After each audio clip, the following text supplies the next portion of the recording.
Bienvenidos amigos a su programa Tax Day Antilavado de Dinero. Estamos en el programa número 6 y vamos a platicar de las nuevas obligaciones de la ley antilavado de dinero que están dentro de la iniciativa del decreto, del proyecto con decreto que reforma y adiciona diversas disposiciones de la ley antilavado de dinero. Recuerden que se da aquí la obligación de tener una auditoría. Vamos a echarle una ojeada a todas estas nuevas obligaciones incluidas dentro de este proyecto de decreto. Recuerden que todavía tiene que pasarse a comisiones, salir de comisiones, pasar al pleno, aprobarse en diputados, pasar a senadores, etcétera. O sea, todavía tiene ahí un camino que recorrer esta iniciativa. Sin embargo, todas las disposiciones que se están incluyendo son disposiciones que se deben cumplir porque Gafi nos dijo que tenemos que cumplirlas ya. O sea, no estamos cumpliendo con los acuerdos internacionales que hemos firmado como país y nos encontramos dentro de un periodo que le llaman de observación intensiva con Gafi. Recuerden que Gafi es la Organización Mundial Antilavado de Dinero y nosotros tenemos convenios suscritos con ellos que debemos cumplir. Entonces, es muy seguro que casi todas las disposiciones pasen con algunos cambios tal vez, pero básicamente van a ser estas y entonces tendremos que saber cómo nos va a ir. Nada más les recuerdo que todavía no se publican al momento, al día de hoy, las reglas del programa de autorregulación antilavado de dinero que se tienen que publicar dentro de los primeros 60 días de 2019 para cumplir con las obligaciones hasta 2018. Yo entiendo que están haciendo algunos cambios dentro del portal porque ha habido personas que nos han llamado, nos han enviado correos preguntándonos que qué pasa con el sistema porque no se pueden inscribir, no pueden darse de alta en el padrón de actividades vulnerables porque está haciendo cosas raras. Yo quiero suponer que están metiendo las cosas del programa de autorregulación y se encuentra en algún proceso por ahí técnico que debiera solucionarse rápidamente o que debieran avisarnos en todo caso que se tiene algún tema por ahí pendiente. Muy bien. Entonces tenemos nuevas obligaciones, vamos a llegar al tema de la auditoría, pero hay varias obligaciones importantes en cuanto a las actividades vulnerables. Recuerden que nos encuentran en redes sociales, en Tax Day México, en Tax Day Antilavado de Dinero o dentro de YouTube como Tax Day México. Pueden enviarnos correos, solicitarnos información en antilavado@taxday.com.mx. En este correo estamos para servirles por cualquier cosa que ustedes necesiten. Bien, soy Javier Martínez y mi correo es jmartinez@taxday.com.mx. Soy el director de Tax Day, el responsable de Tax Day.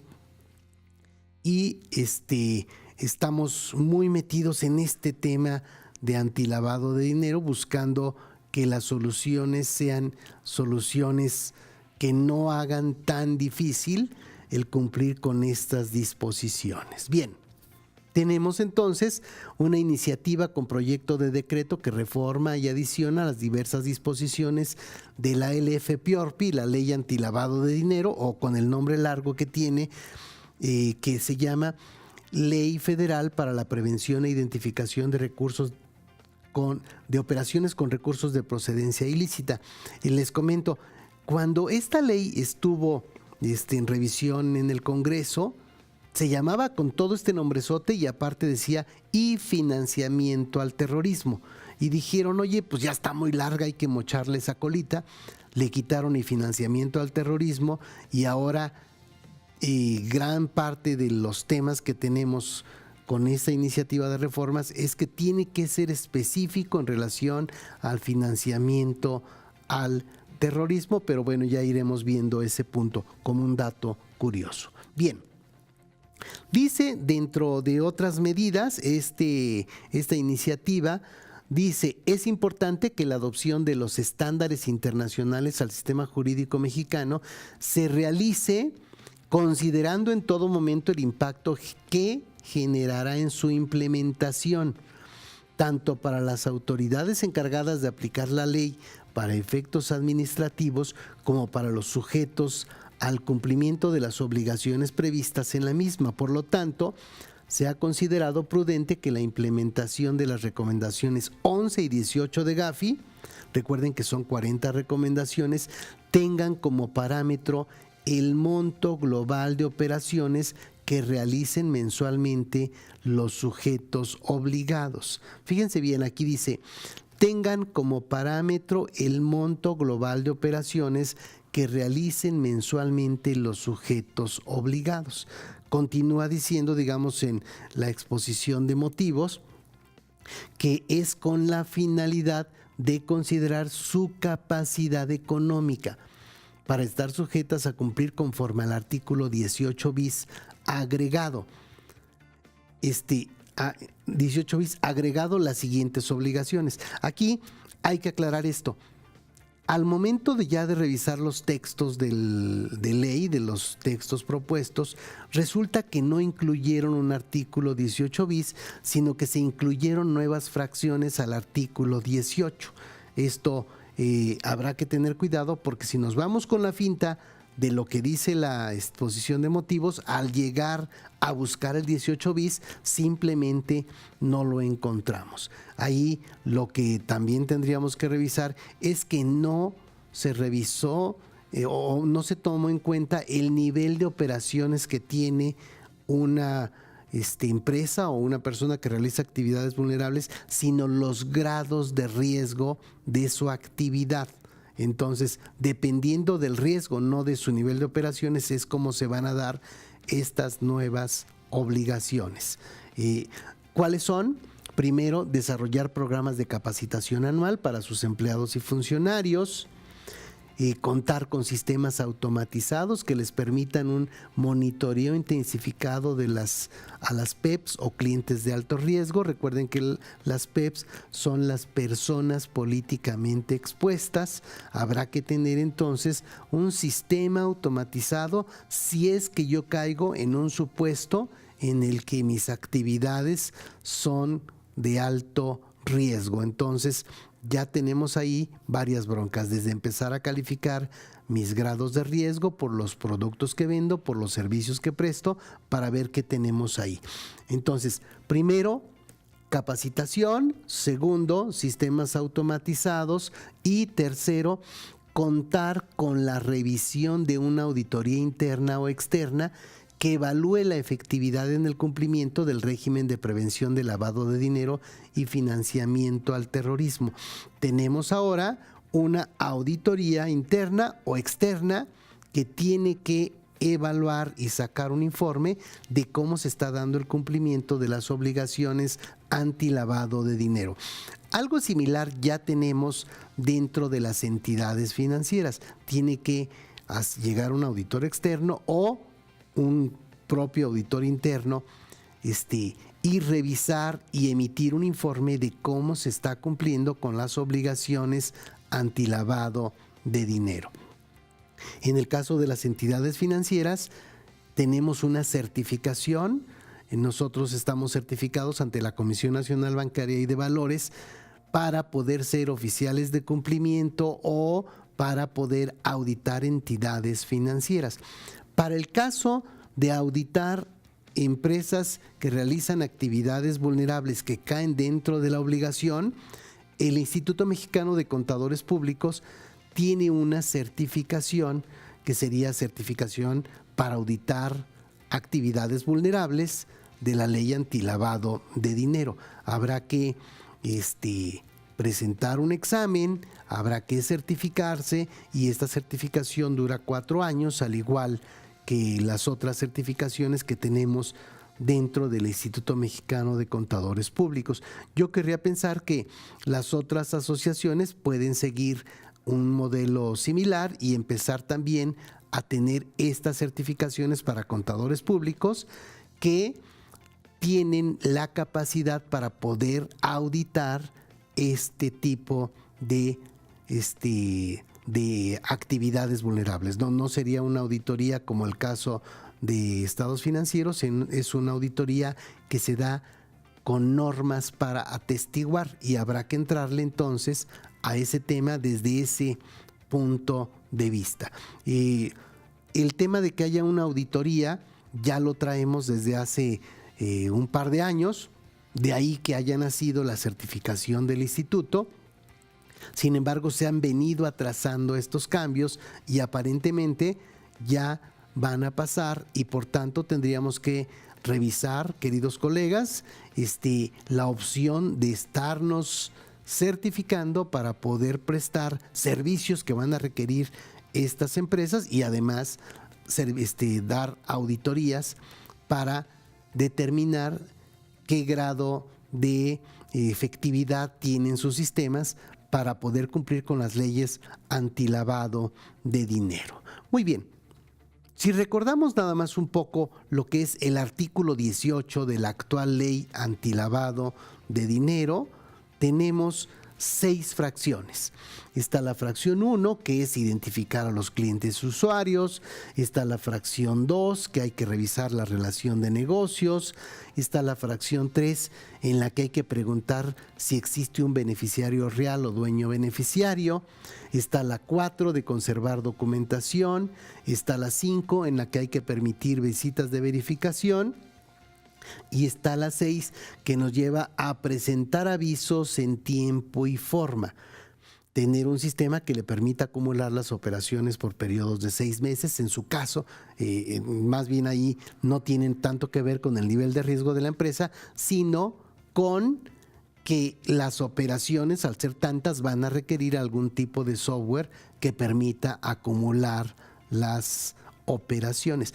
Así estamos hasta este momento. O sea, esa es nuestra obligación. Veamos ahora cómo está el actual artículo 18 incluido dentro de esta iniciativa de reformas para ir teniendo una idea general de lo que se tiene de cambios. Aquí hay ya nuevas obligaciones. Entonces, a partir de la fracción 6ª, la 7ª ya sería nueva. Sin embargo, también hay algunos cambios dentro de las fracciones de las primeras. Dice: las personas que realicen las actividades vulnerables previstas en el artículo 17, incluidas quienes actúen por medio de fideicomisos, tendrán las obligaciones siguientes. Aquí nos dicen, oye, no solo las personas físicas o morales, sino también los fideicomisos, y nos incluyen a estos fideicomisos. Recuerden que el artículo 17 se refiere a actividades vulnerables de los que no son entidades financieras. Las actividades vulnerables de las entidades financieras están en el artículo 14. Y llegamos a la fracción primera es identificar a los clientes. Esta es básicamente la misma. La segunda nos habla de la relación de negocios, también es la misma fracción. Tenemos la parte de beneficiario final y nos dice esta fracción tercera: recabar del cliente o usuario que participe en actividades vulnerables declaración acerca de si tiene o no conocimiento de la existencia del beneficiario final y, en su caso, recabar documentación oficial que permita identificarlo si ésta obrare en su poder. Nos viene a clarificar los temas y nos da la obligación de tener que recabar esta información. En la fracción cuarta, nos sigue diciendo que tenemos que resguardar la información. En la fracción quinta nos habla de las visitas de verificación y aquí también nos aclaran cosas que no habían quedado dentro de la propia obligación. Dice: brindar las facilidades necesarias para que se lleven a cabo las visitas de verificación en los términos de esta ley. coma, y este párrafo es nuevo. Así como proporcionar a la Secretaría la información, documentación, datos e imágenes que requiera para su alta y registro en el sistema electrónico que determine el reglamento, así como para el ejercicio de sus facultades relacionadas con la presente ley, e informar cualquier modificación a los mismos en los plazos establecidos en las reglas de carácter general que se emitan, así como realizar su baja cuando ya no realice actividades. Entonces, dice esta fracción 5, brindar las facilidades necesarias para que se lleven a cabo las visitas de verificación en los términos de ley, coma. Eso fue una. Y aquí ahora entonces tenemos dos.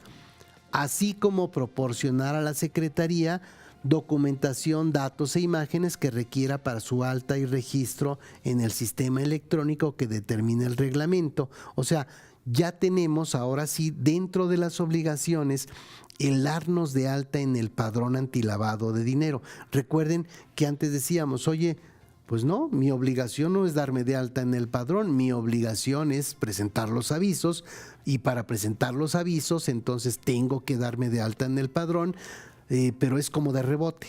En este momento, ya con esta modificación, si es que se aprueba así, tendríamos la obligación de estar en el padrón y de estarlo actualizando, o de lo contrario caeríamos en un incumplimiento a la fracción 5 y entonces tendríamos una sanción por este punto. Hasta este momento, al no estar aquí, simplemente el inscribirse al padrón de sujetos obligados de la ley antilavado se consideraba como algo secundario que necesitabas hacer para poder presentar los avisos. Eventualmente suena como que está bien esta aclaración. En la fracción 6 dice presentar los avisos ante la Secretaría en los tiempos y bajo la forma prevista en esta ley, o en su caso informar que no realizó operaciones objeto de aviso en el mes correspondiente o que están exentas de presentar aviso conforme al penúltimo párrafo del 17 de la ley. O sea, me está aclarando también aquí que debo presentar aviso o informe de que no tengo aviso. O sea, anteriormente solo nos mencionaba el aviso y no nos mencionaba el informe. Y hasta aquí pareciera que ya terminamos, pero en cuanto a los avisos hay cambios importantes en las siguientes fracciones. Necesito tener un aviso 24 horas por sospechas. Recuerden que los avisos se presentan el día 17 del mes siguiente. Este tiene que presentarse dentro de las 24 horas porque hay una actividad sospechosa.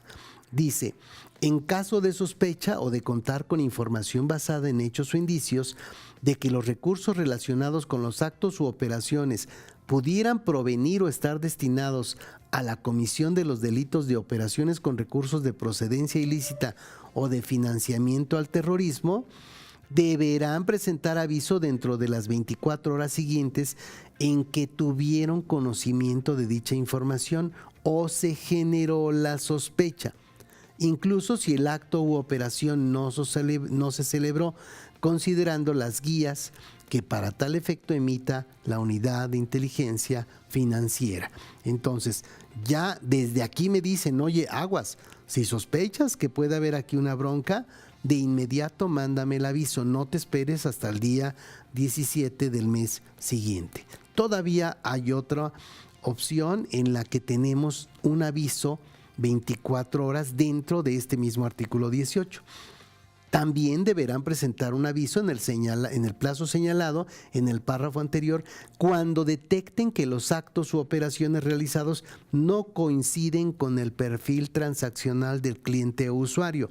Esto suena como fácil, pero la neta es que para yo poder tener el conocimiento de un perfil transaccional, necesito tener un software que me pueda dar estos datos. O sea, yo no tengo las operaciones antilavado de dinero. Recuerden que aquí solo se incluyen las que se identifican, las demás no entran. Es diferente a lo que tenemos dentro de la contabilidad.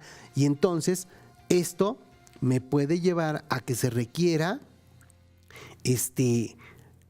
que no coinciden algo con un perfil transaccional y debiera tener entonces un software que me pueda dar un perfil transaccional como el que tenemos en las entidades financieras. Esto entonces habrá que ver en qué casos nos aplica y habrá que ver qué nos dicen las reglas de carácter general de la unidad de inteligencia financiera o la unidad de inteligencia financiera en su caso para ver cómo cumplimos. Muy bien, vamos a las nuevas. Antes nos vamos a un corte, unos anuncios parroquiales y regresamos para ver las fracciones nuevas de estas obligaciones para actividades vulnerables. Regresamos en un momento.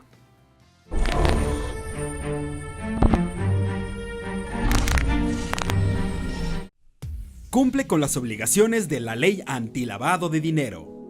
Empieza por ponerte las pilas de una vez y adquiere el libro para cumplir con la ley antilavado de dinero. Así te pones a estudiar en serio y en una semana ya no tendrás dudas. El curso en línea consta de 14 videos de media hora cada uno, materiales y tiene un examen bien cañón de 40 preguntas, que puedes hacerlo y si lo repruebas, vuelves a ver los videos y lo haces de nuevo, hasta que lo pases. No está fácil, pero vale la pena. Tienes 30 días abierto el curso. Haces anotaciones y subrayas el libro las veces que tú quieras. Cuando ya apruebas el examen, obtienes el reconocimiento con valor curricular y validez para los programas de capacitación de la Secretaría del Trabajo y Previsión Social y de la Comisión Nacional Bancaria y de Valores.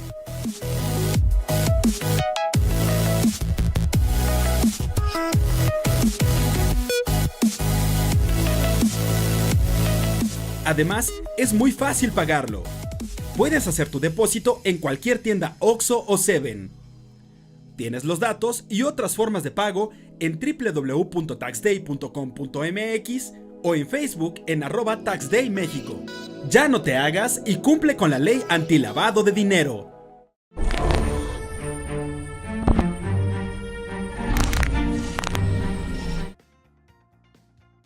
Bien. Vamos a revisar las nuevas fracciones del artículo 18 de la ley antilavado de dinero para ver cuáles son las nuevas obligaciones que se están proponiendo por realizar actividades vulnerables y en qué caso tendríamos que cumplirlas. Bien, veamos. Primero, tenemos una evaluación de riesgo en la fracción 7. Dice: llevar a cabo una evaluación en términos de las reglas de carácter general que al efecto emita la Secretaría, que les permita identificar, analizar y entender su nivel de riesgo inherente, así como el de sus clientes o usuarios. O sea, esto, que sería una evaluación de riesgo, tendría que hacerse, digamos, por tipo de producto, que para mí sería una actividad vulnerable. Es muy probable que deba calificar como grado alto, como grado medio o como grado de riesgo bajo a cada uno de mis productos. Por lo tanto, pudiera tener también clientes que se convierten en clientes de alto, medio o riesgo bajo, dependiendo de una combinación entre productos, servicios y además los tipos de clientes. Para hacer esto habrá que tomar en cuenta varias consideraciones, como las áreas geográficas, como la evaluación nacional de riesgos. Este es un tema bien importante que tenemos que tomar en cuenta para poder hacer algo sin que sea tan meticuloso como se ha tenido que hacer dentro de las entidades financieras. Bien, entonces este es un primer trompo en la uña. 8. Tendríamos que tener nuestro manual antilavado de dinero. Esto ya lo teníamos. O sea, ya lo teníamos, pero no estaba dentro del artículo 18. Al no estar dentro de las obligaciones del artículo 18, se tendría que considerar, en el caso de no tenerlo para una infracción, como una de las otras infracciones, porque no estaban específicamente aquí. Ahora sí, con base en esto, si yo no tengo mi manual, pelas, me pueden multar o puedo caer en una infracción que ahora sí queda muy clara dentro de del artículo 18 de la ley antilavado. Dice: elaborar y conservar un manual de políticas internas que contenga los criterios, medidas y procedimientos internos necesarios para cumplir con las obligaciones previstas en las fracciones anteriores, incluyendo las que les permitan identificar y dar seguimiento a los actos u operaciones que lleven a cabo con personas políticamente expuestas en los términos de las reglas de carácter general que emita la Secretaría. Recuerden que nosotros, dentro de IMEFI y de Tax Day, tenemos un diplomado antilavado de dinero para actividades vulnerables, y en uno de los módulos vamos a hacer el manual. Terminamos con este manual completito. Entonces, valdrá la pena que consideren la opción de poder tomarlo. Se toma en línea todos los martes, y entonces es una forma de ir avanzando. Por supuesto, si alguien quiere avanzar de manera más rápida, tiene las opciones de poder ir avanzando con los módulos siguientes, aun y cuando tendría la desventaja de no tener el chat en vivo en ese momento, pero si no, cada martes vamos avanzando con este diplomado antilavado de dinero. Revisen qué opciones tenemos. Tenemos promociones que son interesantes, que pudieran servirles para ir trabajando ya con estas inminentes obligaciones o nuevas obligaciones, además de las que ya tenemos dentro de la ley actual. Bien. 9. Programas de capacitación. Esta también es nueva.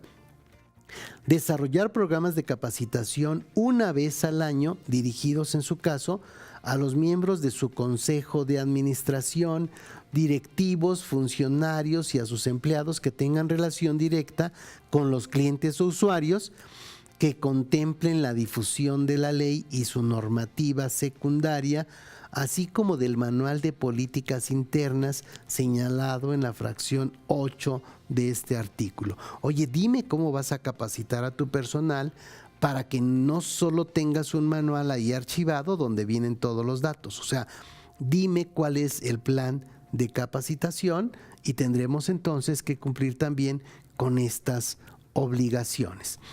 Nosotros estamos trabajando con la idea de poder dar soluciones a estas obligaciones que no sean tan onerosas para una empresa y que cumplan con todos los requisitos que requieren las disposiciones.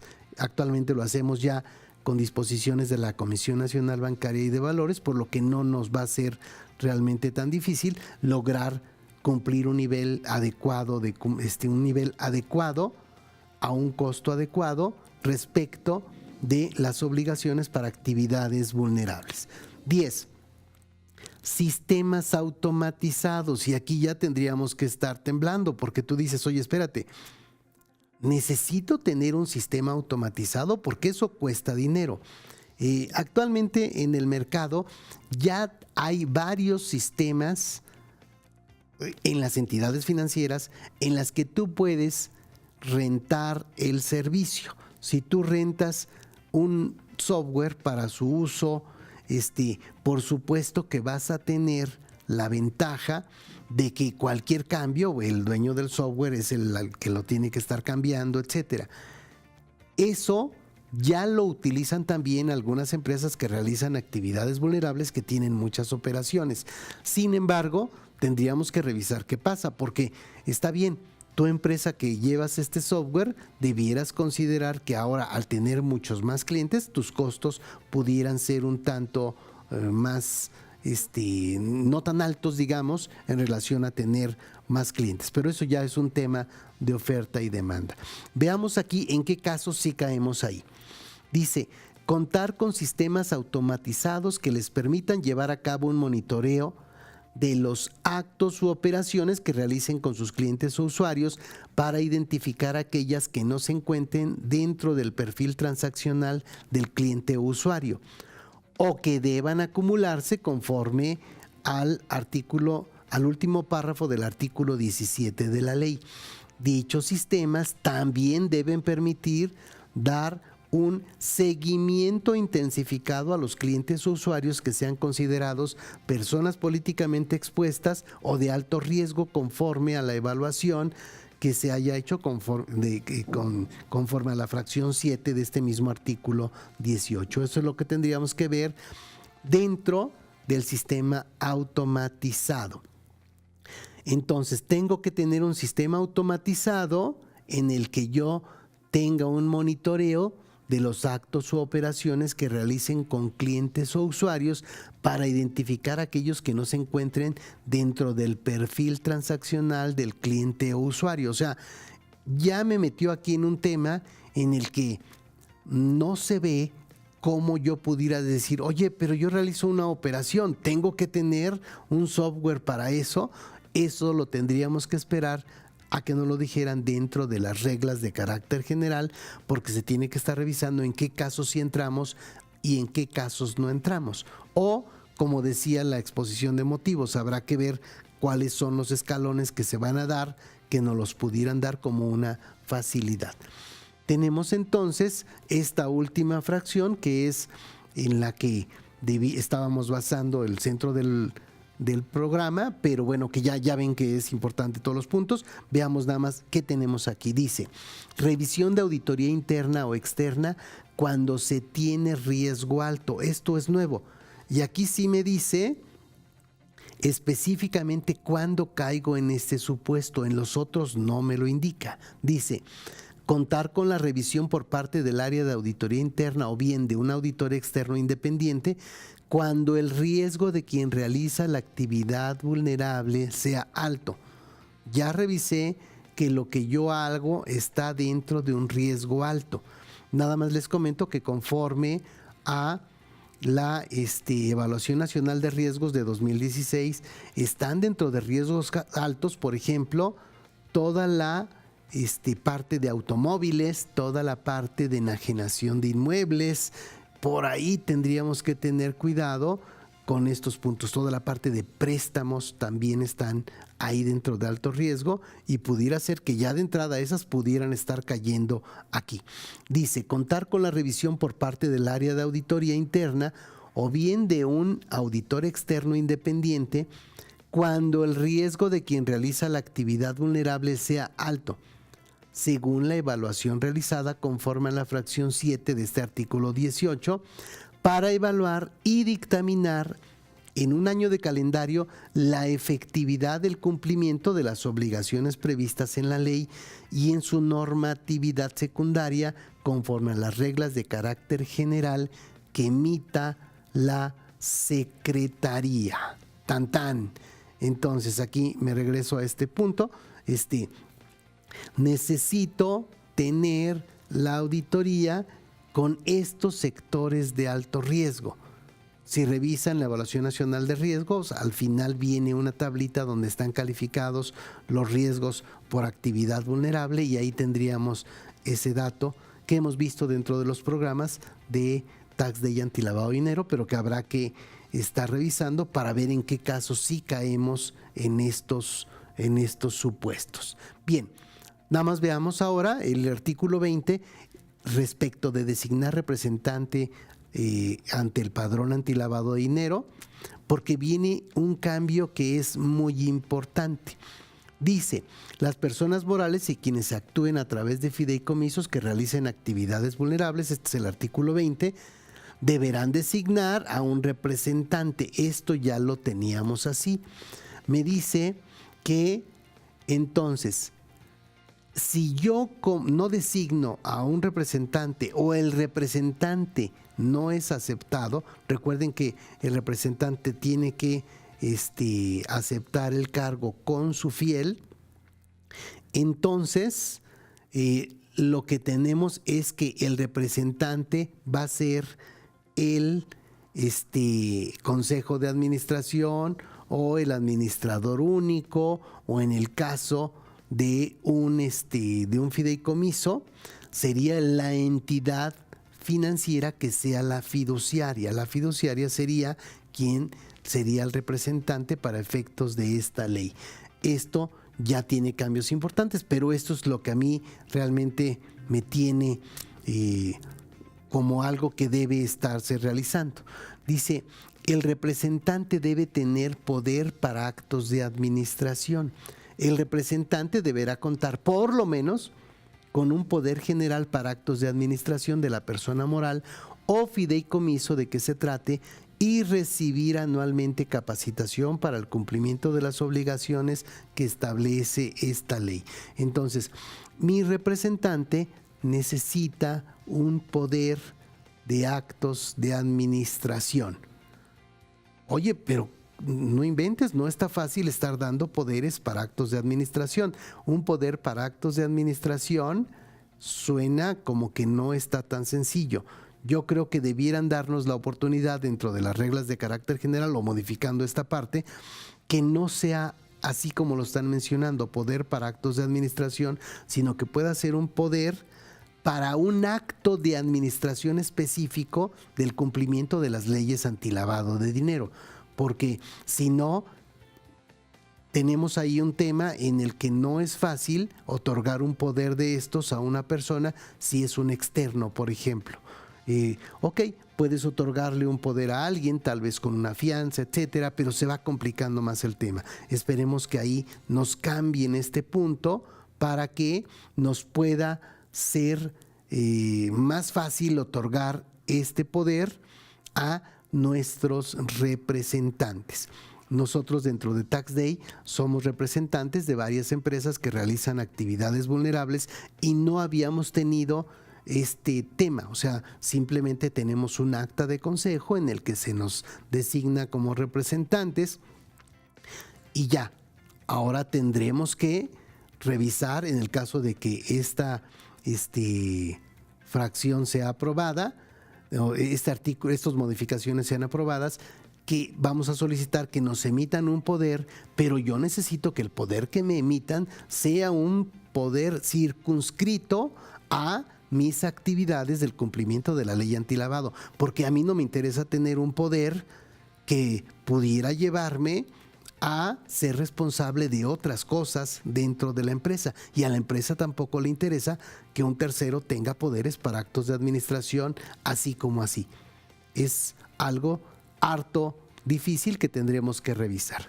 Muy bien, amigos, pues este programa está disponible, recuerden, dentro de Facebook en Tax Day México o Tax Day Antilavado, o dentro del canal de Tax Day de YouTube, para que lo puedan revisar cuando ustedes lo consideren conveniente. Les mandamos un fuerte abrazo y nos vemos la próxima semana.